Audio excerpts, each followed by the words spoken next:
अस्सलाम वालेकुम। आज जो बात मैं बताने वाली हूँ वो हर पाकिस्तानी के लिए सीधी और बहुत गहरा असर रखने वाली है।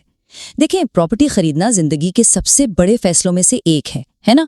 लेकिन इसका जो कानूनी तरीका है वो अक्सर लोगों को उलझा देता है, परेशान कर देता है। अपने सरमाए को महफूज बनाना है तो कानून को समझना पड़ेगा। इसलिए इस सफर में मेरे साथ आखिर तक जरूर रहिएगा। हम सब एक घर का ख्वाब देखते हैं, एक ऐसी जगह जिसे हम आप सब अपना कह सकें। लेकिन जब इस ख्वाब को हकीकत में बदलने का वक्त आता है तो क्या होता है? कागजी कार्रवाई, टैक्स का झंझट और सबसे बढ़कर फ्रॉड का डर। ये सारी चीजें उस खुशी पर हावी हो जाती हैं। लेकिन परेशान होने की बिल्कुल जरूरत नहीं, क्योंकि आज हम इस उलझन को सुलझाकर एक बिल्कुल साफ और सीधा रास्ता सामने रखने वाले हैं। तो इस सफ़र को आसान बनाने के लिए हमने इसे 6 अहम हिस्सों में बांट दिया है। हम टोकन और बयाना से शुरू करेंगे, फिर देखेंगे कि फ्रॉड से कैसे बचना है, कागजात और टैक्स का हिसाब लगाएंगे, रजिस्ट्री और सोसाइटी ट्रांसफ़र का फ़र्क समझेंगे, मिल्कियत के असल इंतकाल तक पहुंचेंगे और आखिर में ट्रांसफ़र के बाद के ज़रूरी काम भी देखेंगे। तो चलिए इस सफ़र का आगाज़ करते हैं। तो चलिए बिल्कुल शुरू से शुरू करते हैं। पहला कदम। देखिए, हर प्रॉपर्टी का सौदा एक कमिटमेंट से स्टार्ट होता है। ये वो पहला कदम है जहां खरीदार और बेचने वाला एक दूसरे से वादा करते हैं। और इस स्टेज पर 2 चीजें बहुत अहम हैं। एक है टोकन मनी और दूसरा है बयाना। अच्छा, टोकन मनी तो आम तौर पर एक जुबानी बात पक्की करने जैसा है, लेकिन जो असल कानूनी बुनियाद है ना, वो है बयाना। इसे हल्का मत लीजिएगा। ये सिर्फ पैसे की कोई सादी सी रसीद नहीं है।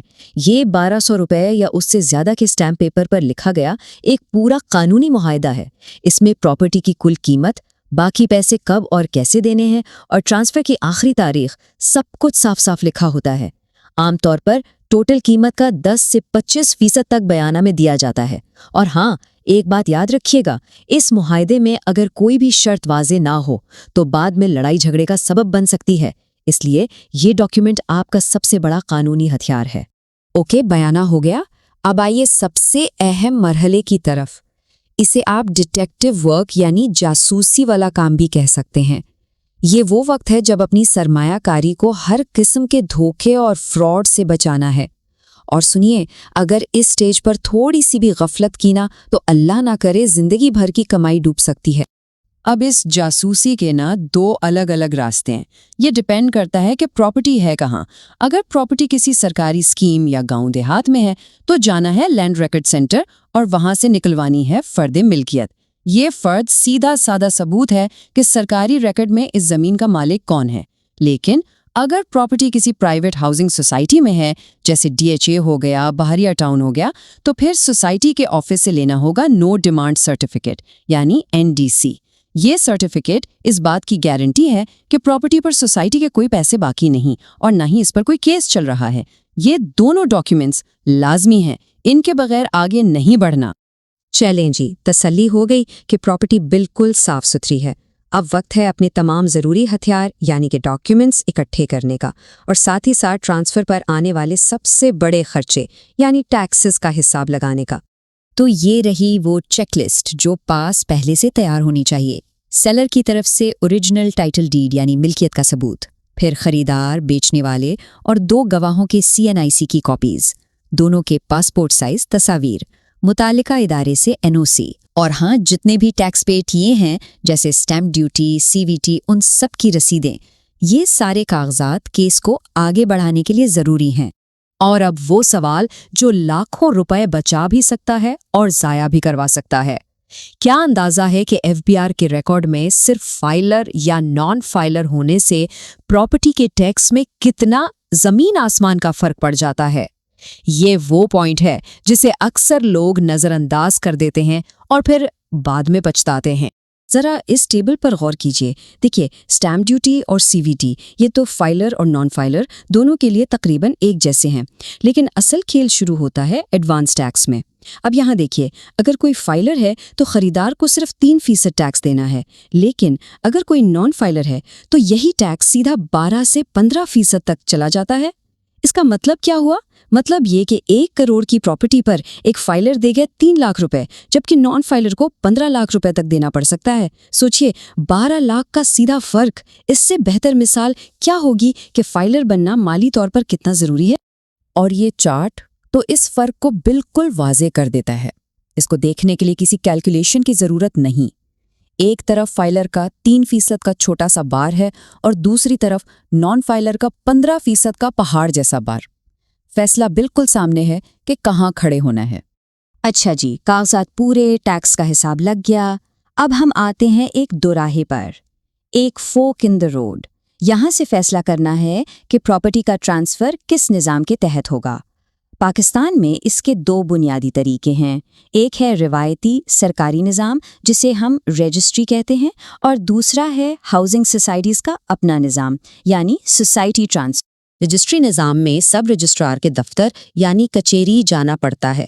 وہاں ایک وثیقہ نویز سیل ڈیڈ تیار کرتا ہے، پھر دونوں پارٹیز کی بائیو میٹرک ویریفیکیشن ہوتی ہے اور سب رجسٹرار کے سامنے بیان ریکارڈ ہوتا ہے۔ اس کے مقابلے میں سوسائٹی سسٹم میں یہ سارا کام سوسائٹی کے اپنے ٹرانسفر آفس میں ہی ہو جاتا ہے۔ یہ عام طور پر رجسٹری سے تیز ہوتا ہے اور پروسیس کے آخر میں ٹرانسفر لیٹر مل جاتا ہے جو وہاں ملکیت کا ثبوت سمجھا جاتا۔ منزل بالکل قریب ہے، پیسے دے دیے گئے، رجسٹری ہو گئی یا ٹرانسفر لیٹر ہاتھ میں آ گیا۔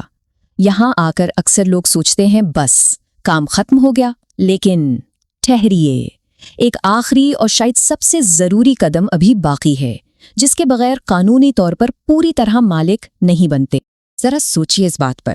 رجسٹری کے کاغذات ہاتھ میں ہیں، شاید مٹھائی بھی بن چکی ہے، لیکن یہاں ایک سوال ہے، کیا سرکاری ریکارڈ میں وہ پراپرٹی واقعی نئے مالک کے نام پر چڑھ چکی ہے؟ زیادہ تر لوگوں کا جواب ہاں میں ہوگا، لیکن سچائی تھوڑی سی مختلف ہے، اور یہی وہ جگہ ہے جہاں لوگ سب سے بڑی غلطی کر جاتے ہیں۔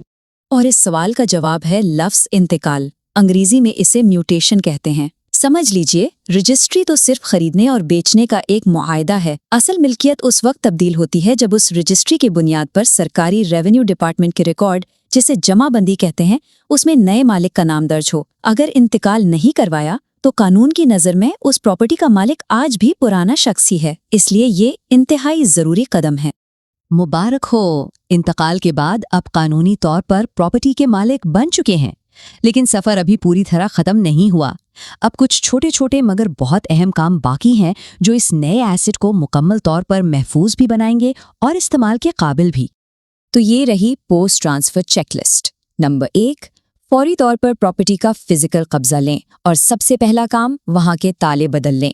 نمبر 2، اپنی سیل ڈیڈ یا ٹرانسفر لیٹر کی کاپی لے کر بجلی، گیس اور پانی کے میٹرز اپنے نام پر ٹرانسفر کروائیں۔ اور number 3، excise and taxation department جا کر پراپرٹی ٹیکس کے ریکارڈ میں نام اپڈیٹ کروائیں تاکہ آئندہ کے ٹیکس نوٹس پرانے مالک کو نہ جاتے رہیں۔ تو اس پوری گفتگو کا نچوڑ، اس کا خلاصہ صرف ایک جملے میں ہے: پراپرٹی خریدتے وقت سب سے بڑا وکیل اور سب سے بڑا محافظ انسان کا اپنا علم ہوتا ہے۔ جب قانون کی سمجھ ہو نا تو کوئی دھوکہ نہیں دے سکتا۔ یہ معلومات ہی سب سے بڑی طاقت اور سب سے بڑی حفاظت ہے۔ اب جب یہ پورا پروسیس پہلے قدم سے لے کر آخری تک سامنے آ چکا ہے تو ایک لمحے کے لیے سوچئے، کیا اب پراپرٹی خریدنے کے فیصلے کے لیے پہلے سے زیادہ پراعتماد محسوس نہیں ہو رہا؟ بالکل ہو رہا ہوگا، کیونکہ یہی اعتماد علم سے آتا ہے۔ ہمارا مقصد ہی یہی ہے، قانون کی مشکل اور پیچیدہ باتوں کو بالکل آسان لفظوں میں ہر ایک تک پہنچانا تاکہ ہر پاکستانی اپنے حقوق کو سمجھ سکے۔ اگر یہ چاہت ہے کہ عوامی حقوق پر ایسی ہی سیدھی اور صاف بات ہوتی رہے تو عوامی قانون کے اس یوٹیوب چینل کو ضرور سبسکرائب کیجیے۔ اس وضاحت کو لائک ضرور کیجیے گا تاکہ یہ پیغام اور لوگوں تک بھی پہنچ سکے۔ کامنٹس میں ہمیں بتائیں کہ یہ معلومات آپ کو کیسی لگیں اور آپ اگلا ٹاپک کیا دیکھنا چاہیں گے۔ آپ کے وقت کا اور پوری ویڈیو دیکھنے کے لیے بہت بہت شکریہ۔ اللہ حافظ۔